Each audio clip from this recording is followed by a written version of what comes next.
Hello, hello à toutes, hello à tous, comment allez-vous aujourd'hui?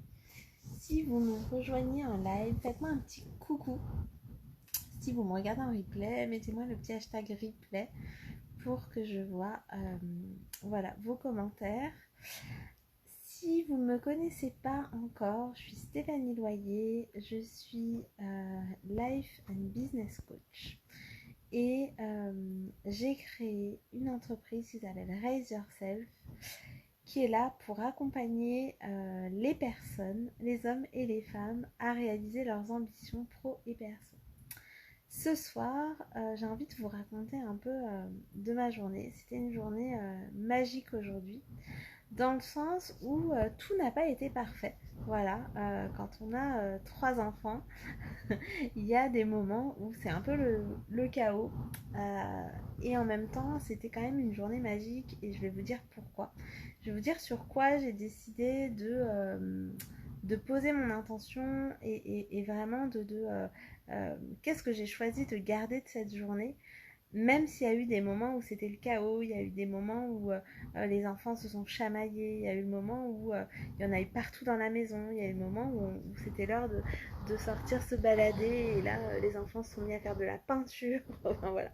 Donc ça a été, il y a eu des moments de chaos et en même temps c'était une journée exceptionnelle. En quoi c'était une journée exceptionnelle? Ben déjà, c'était le fait que c'était le premier jour des vacances pour les enfants et pour nous aussi. Même si bon, moi je travaille encore un peu lundi, mais voilà, c'était vraiment déjà se réveiller quand on avait envie, surtout les enfants, hein, parce que évidemment ils nous demandent encore de préparer le petit déjeuner.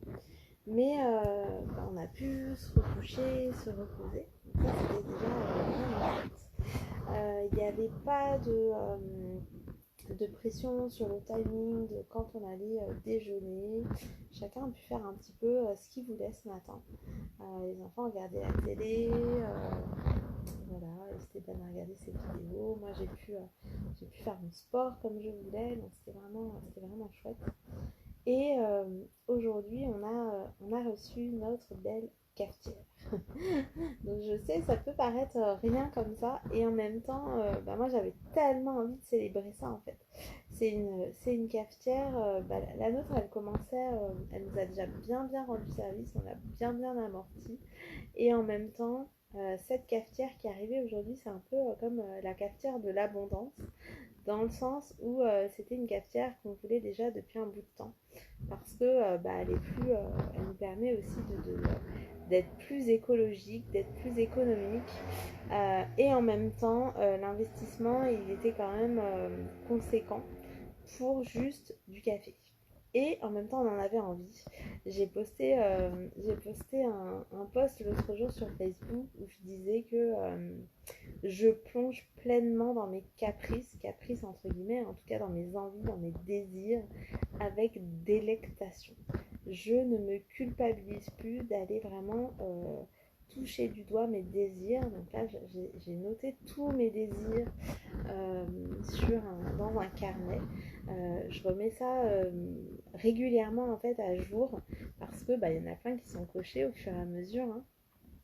Et en même temps, il y a des moments où je me dis, ben non, quand même, c'est un peu trop. Non, quand même, j'en ai pas besoin. Ben non, j'en ai pas besoin en fait.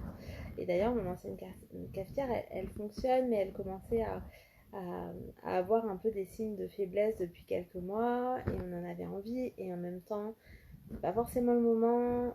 Voilà. Et en même temps, on en avait envie en fait, tout simplement. Coucou Marie, Marie-Ange, comment vas-tu? Ah, trop bien ton live. Merci d'être là. En tout cas, voilà. Donc, c'était vraiment. Non, on n'en avait pas besoin de cette nouvelle cafetière, sincèrement. Mais c'est la cafetière de l'abondance. C'est ce dont on avait envie. Ça reprend aussi pas mal de nos valeurs.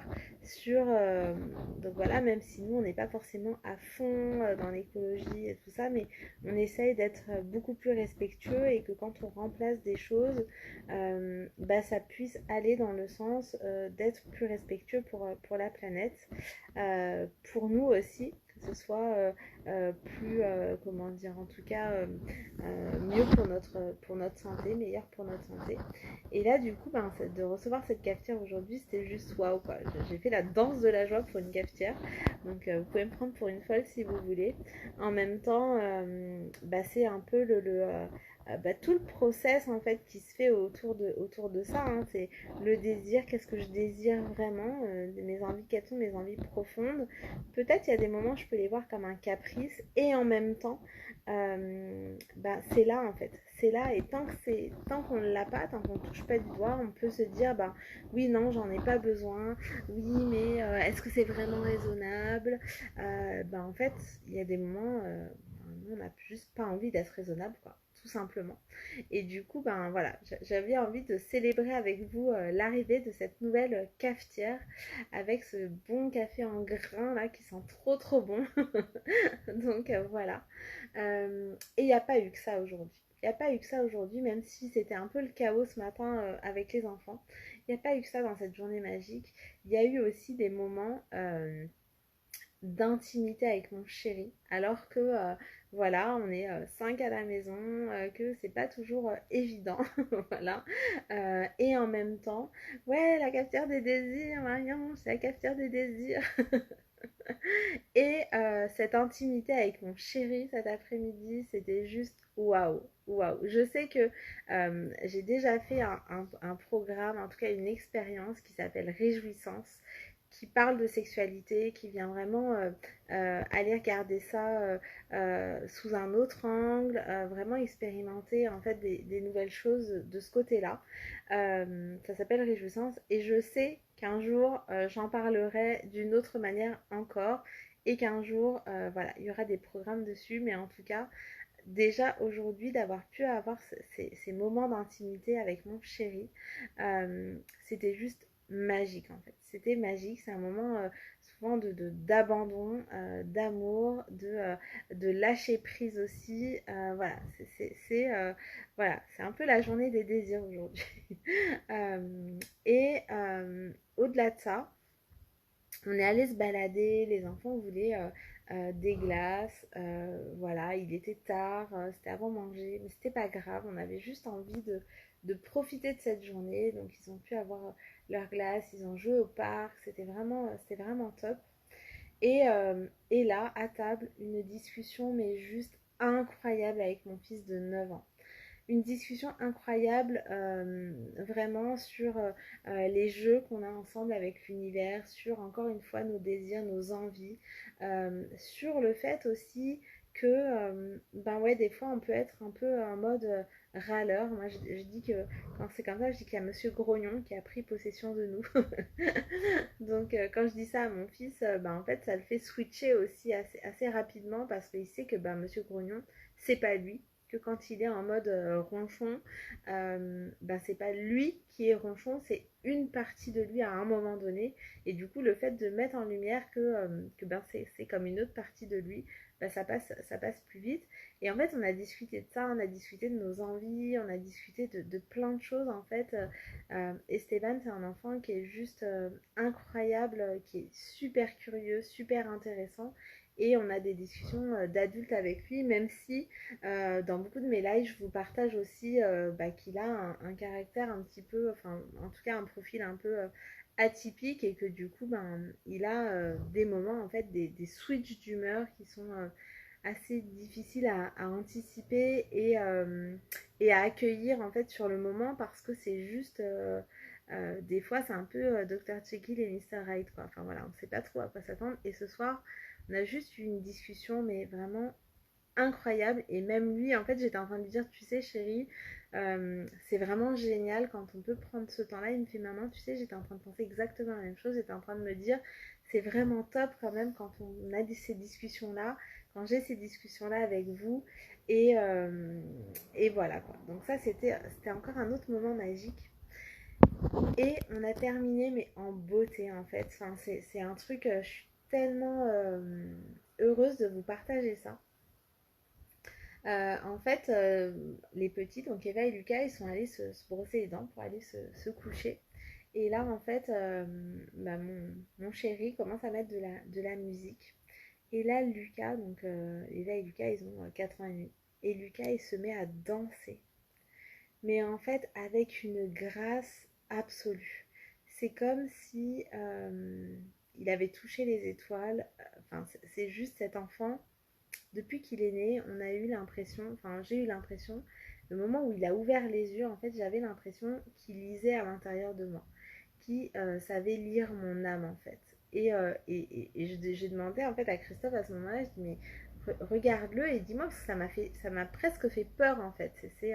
À la naissance, il a ouvert ses yeux et puis il me regardait mais d'une manière tellement profonde et en fait il a une sensibilité qui est juste incroyable et ce soir il s'est mis à danser mais comme un danseur étoile quoi. C'était juste, il était touché par la grâce en fait. C'était un moment vraiment où le temps s'est suspendu. Il a dansé comme ça, comme si c'était juste en lui et vivre ce moment là. Mais c'était waouh quoi. C'était un vrai cadeau. C'était un vrai cadeau. Donc oui, dans ma journée, il y a eu des moments en fait où ce matin, encore une fois, c'était le chaos. Il y a eu des moments où les enfants ils se sont pris la tête. Il y a eu des moments où je me suis pris la tête avec eux, où je leur ai pris la tête, je leur ai crié dessus, voilà, clairement. Hein. Même si bah, j'en suis pas fière du tout et j'aime pas du tout ça, il y a encore des moments où ouais, il y a l'excès en fait un peu de colère qui est là et de contrôle aussi, de vouloir que tout soit parfait. Et en même temps, tellement, je suis mais tellement heureuse, j'allais dire tellement fière, mais c'est, enfin, là c'est au-delà de la fierté, c'est vraiment, c'est le bonheur quoi. En fait, c'est la plénitude. C'est vraiment ces moments de plénitude qui ont en fait jonché ma journée. Alors oui, on peut dire que recevoir une cafetière, c'est peut-être très matérialiste, mais pour moi c'est vraiment tout ce qu'il y a derrière ça. C'est ok, ben, je me suis autorisée à m'offrir cette cafetière qui, voilà, qui coûte un certain prix. Et en même temps, je sais que mon café, le matin, il aura pas du tout la même saveur. Les grains, c'est beaucoup plus écologique que les capsules. Et voilà, c'était vraiment ce qu'on voulait, ce qu'on désirait. Et on l'a eu, on a tout mis en place pour avoir ça. Donc ça a vraiment ouais, c'est vraiment cette cafetière des désirs, cette cafetière d'abondance qui est là aussi. Et tous les moments avec les enfants où je me dis, mais en fait, ouais, il y a des moments de chaos et je sais pourquoi c'est là. Et je sais pourquoi c'est là. C'est pour ces moments de grâce. Et terminer ce soir avec mon fils qui a dansé comme ça, ou vraiment, enfin là je leur ai dit, hein, parce que sa sœur aussi, elle voudrait faire de la danse, et du coup je leur ai dit, mais vous voulez que je vous inscrive à la danse l'année prochaine? Et là où je pouvais avant avoir un petit doute sur, bah ok, garçon, fille, ceci, cela, en fait, juste de le voir, mais tellement heureux, enfin c'était même pas heureux, c'était, il dansait, mais je pourrais même pas l'expliquer en fait. C'était touché par la grâce. Il faisait des gestes mais qu'on l'avait jamais vu faire, avec les yeux semi-fermés. Il était mais vraiment habité en fait. Cet enfant il est juste habité et c'est mais tellement beau. Et vraiment là l'engagement que je me fais à moi-même c'est enfin, d'essayer en tout cas qui ne perdent jamais ça. D'essayer qu'ils ne perdent jamais ça parce qu'en fait quand on est enfant on a ça naturellement et en fait avec le temps quand on grandit on perd ça. On perd ça parce que on a ce regard des autres, on a ses peurs, on a enfin tout le bullshit qu'on se raconte en fait autour de nous qui vient gâcher ça en fait. Alors que quand on est enfant comme ça, ben, et qu'on se sent en sécurité, ben on se laisse être touché par la grâce et après on perd ça. En fait, on croit qu'on n'y a plus droit, on croit qu'on ne mérite pas, on croit plein de choses, plein de trucs à la con. Et en fait, la réalité, c'est que quand je l'ai vu là, je me suis dit, mais je vais faire tout ce qui est en mon pouvoir pour qu'il puisse garder ça, mais le plus longtemps possible et si peu, mais toute sa vie. Et donc ça me demande quoi? Ça me demande pas de lui dire tout simplement. Ça demande à moi de l'incarner en fait au quotidien. D'incarner aussi de plus en plus ce détachement, cette émancipation du regard des autres. Et non, c'est pas facile. Non, c'est pas facile parce que moi, j'ai pas été forcément avec des parents qui ont eu ça. ils ont pas su faire autrement. Déjà, ma mère, elle a été seule à nous élever, elle a joué le rôle du père et de la mère, donc voilà, elle sait pas faire ça. Mais nous, en fait, c'est notre rôle en tant que parent. En tout cas, moi, c'est mon rôle en tant que maman. C'est sûr euh, que mes enfants, ils puissent vivre ça en fait le plus longtemps possible. Et si jusqu'à présent, j'ai été dans ce truc de ok, bah il adore mettre des robes de princesse qui brillent avec des paillettes, voilà. Et si j'ai été un peu dans cette contraction au moment de sortir avec lui habillé comme ça, là, quand je l'ai vu danser comme ça, je me suis dit, mais plus jamais en fait, plus jamais. Qui je suis moi pour l'empêcher de, voilà, d'être touché par la grâce, quoi, tout simplement, d'être touché par la grâce. Enfin voilà, donc ça c'est mon rôle à moi et mon engagement avec moi-même d'être moi dans cette position-là, dans cette posture-là d'incarner en fait que le regard des autres, il ne vaut rien, il ne vaut rien par rapport à ça en fait. C'est juste, enfin voilà, ça retombe vraiment mais comme un soufflet. Enfin, on se dit mais pourquoi en fait, enfin, ça a juste plus d'intérêt. Donc oui, c'était vraiment une journée magique pour tout ça. Je vais encore laisser infuser, je vais encore célébrer parce que c'est important. Sinon, on passe à côté en fait. On passe à côté de ces moments-là quand on passe trop vite à autre chose. On passe à côté parce qu'on ne célèbre pas, on n'ancre pas en fait ces moments-là. Et ces moments-là, c'est ce pourquoi aussi je suis heureuse de vivre, je suis heureuse d'être humaine pour vivre ces moments-là. Mais c'est juste tellement magique, quoi. Tellement magique. Et je suis très heureuse de le partager avec vous aujourd'hui, et notamment avec toi, Marie-Ange aussi. Voilà, parce que je me sens reliée, en fait, tout simplement à vous qui me regardez. Et si ce message-là, il peut ne serait-ce que toucher un cœur, et voilà, c'est pour ça que je le fais en fait. C'est juste pour ça que je le fais. Et oui, c'est l'intensité de la vie. Et oui, il y a des moments vraiment merdiques, il y a des moments vraiment de chaos où on ne sait plus pourquoi on fait les choses. Mais ça nous remet tout de suite les pendules à l'heure, quoi. Tout simplement, ça nous remet les pendules à l'heure.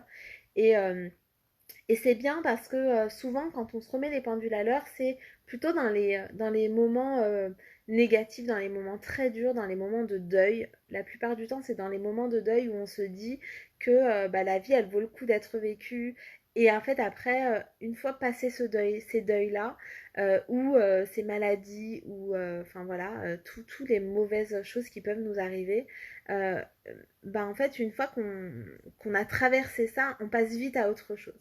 Sauf que ces moments-là, en fait, ces prises de conscience-là, elles viennent aussi avec ces moments de grâce, avec ces moments, avec ces discussions intenses qu'on peut avoir avec nos enfants, avec nos conjoints, avec nos amis, avec notre famille, avec toutes les personnes qui nous suivent sur les réseaux. C'est aussi les moments d'intimité qu'on a avec ces personnes-là, d'une manière ou d'une autre. Ça passe évidemment, pour moi en tout cas, par la sexualité aussi. Voilà, il y a beaucoup de honte, beaucoup de tabous, beaucoup de choses autour de ça. Et en même temps, pour moi, c'est tellement un lâcher-prise, ce moment-là. Ça passe par les objets, des désirs qu'on a envie d'avoir et qu'on reçoit enfin. Donc célébrons en fait. Célébrons et ancrons vraiment ces moments-là pour nous. C'était vraiment le partage que je voulais vous faire aujourd'hui, qui était assez riche. Je me rappelais de cette journée, mais toute ma vie, vraiment, le 6 août 2022. Merci d'avoir été là. Merci voilà, de vous connecter en fait à ça, à cette histoire, à ces histoires. Et je vous souhaite une très très très belle soirée. Et puis je vous retrouve demain pour la suite de ce défi 365 jours de live. Je suis toujours perdue dans mes comptes, donc je vais pas vous dire à combien on est, on s'en fout. Mais en tout cas, prenez soin de vous, prenez soin de vos désirs, prenez soin en fait de ces moments de grâce, célébrez-les, célébrez-vous. Vous méritez, vous méritez, vous méritez, on mérite tous. À demain.